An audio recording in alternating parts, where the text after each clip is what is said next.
hardest part is figuring out what you want to master. Focus on your product. Can you tell somebody that they suck? You got to just go, this is exactly what I want to do for a living. You can't even tell somebody that their breath is fit life.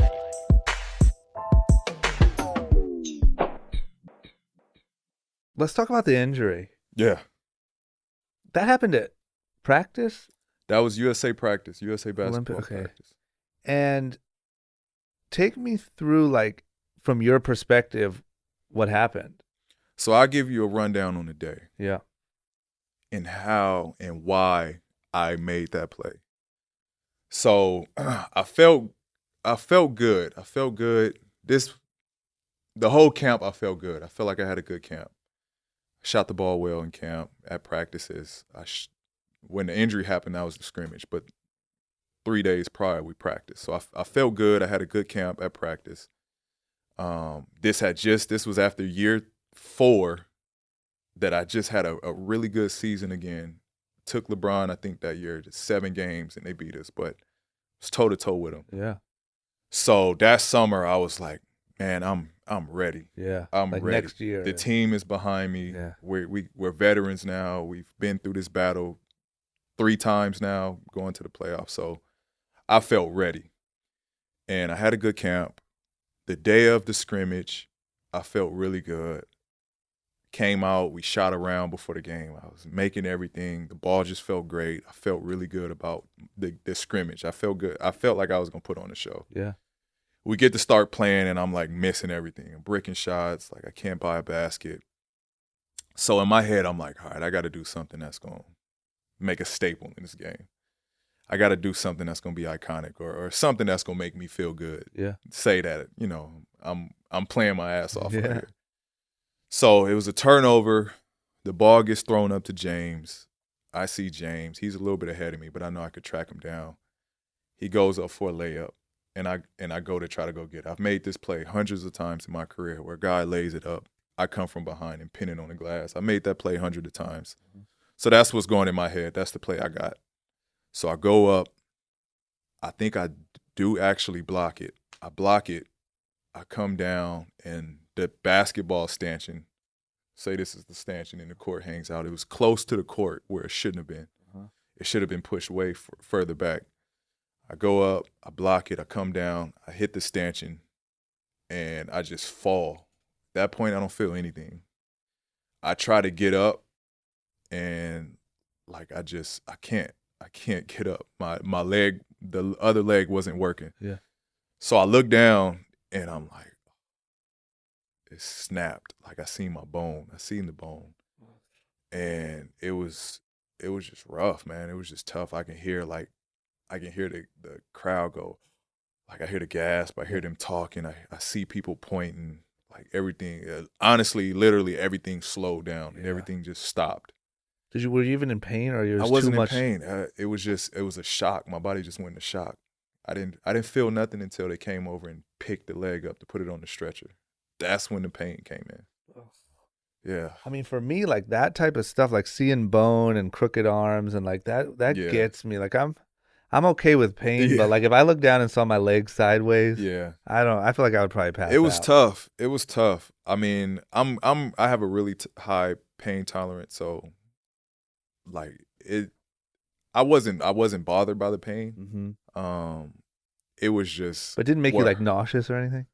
Nah, it just freaked me out a little bit because I remember laying still like this. Yeah. And usually, like you're like this, your legs are pointing up, but this leg was like I was still like this, but this leg was like, So that's only thing I could think about was, fuck, I don't know if I'm gonna recover. Like, I was ready to take the league over. I felt like I was on the rise. I was ready to make that big jump.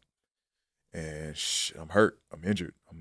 This is not like an injury. This is like this is serious. Yeah. How long does it take for those thoughts to like start? I mean, did you think that immediately? Like on the stretcher? Yeah, immediately. Immediately. But, you got to think of the worst. And then, there's going to be some self-doubt. And then there's going to be some uplifting where it's like, all right, it happened. It's not the end of the world. Yeah. You gotta find a way. You remember what the first thing you were told? Like, what was the diagnosis? Like, look, you're gonna have surgery. You're out for the whole next year. Is that what they told you? Yeah. So they told me, they told me I'll be out. I'm done. They told me it was a clean break, so there was no ligaments, there was no, no torn, tendons or nothing like that. It was a clean break. So that was like the positive. That was the best for that accident. That was like the best possible outcome that I could have asked for. So they told me, it was a clean break. I would recover 100%. And once I heard that, it was just like, all right, that's comforting. I know now it's just up to me. So they felt confident you could get back to 100%. Before they touched it, they felt confident looking at it and seeing that it was a clean break. That's good. How long did it take for your mentality to shift? Was it pretty quick? Like from like, what the fuck to like, I got this? Like, was that a quick? Not really. Yeah. Not really. Not for like probably the first 2 weeks. Yeah. Because it's hard to think positive when there's pain. Like, I had to take Vicodin and pain medication to like deal with it, but it was hard to see the big picture at that point. Yeah. And then it was going right into summer league or training camp, so it was like torture. I had to watch guys train and get ready for the season, and I'm sidelined with a boot on. So it was torturous. Who was like the main who's the main person like behind you, or people? Was it the team? Like how who was behind you that was everybody? Yeah, everybody. People I haven't even spoke to, or people that I never met were reaching out. And that was what pulled me through, honestly. At that point, that first 2 weeks, that's what pulled me through. Yeah. Like just hearing people, have or share stories that, that I've done, or, that matchup against the Heat, or, just everybody just being positive. That's what helped me get through it. Yeah. That's what kind of helped me change my mind.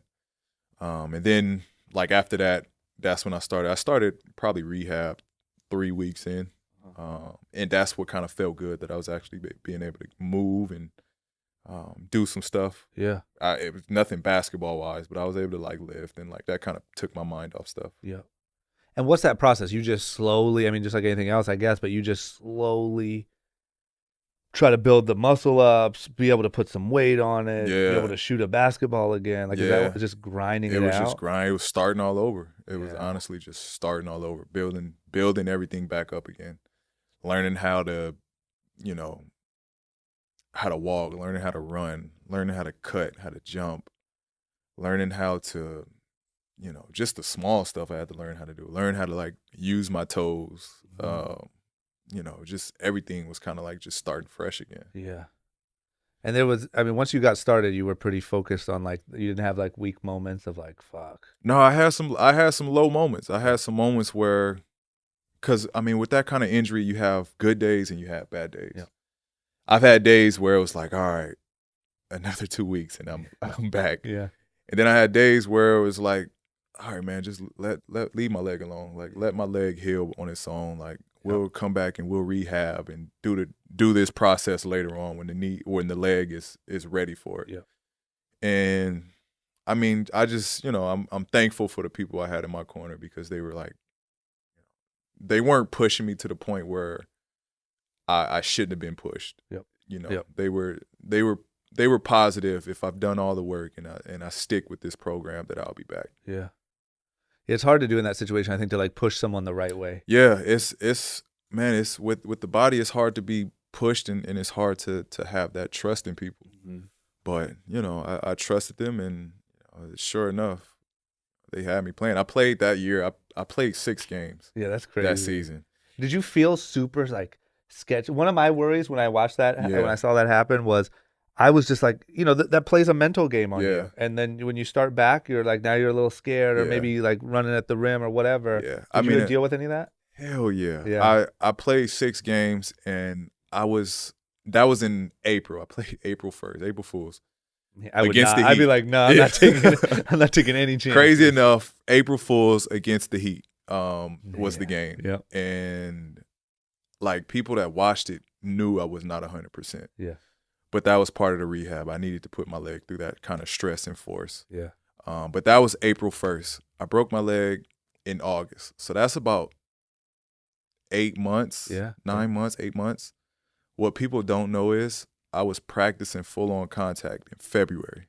Really? So 6 months after the break, I was back full-on practicing, working out with the team, playing with the team, playing contact practice with the team. And that's just because of the work you did in rehab. That's the work I did in rehab, and the bone had healed. Doing like the scans on it, the bone was fully locked in. Yep. It healed back. But in order for it to like cement itself, I had to put that stress through it. Yep. And it was tough, man. It was tough. Like I was a defender, and like I'm watching guys just blow right by me. Yeah. It was tough. It was tough, and they were having their fun with it. Yeah, of guys course. was having their fun with it. Of course. Take the moment while you got it. So it was tough, but at that, I mean, I didn't care. I was just happy to play again. Yeah.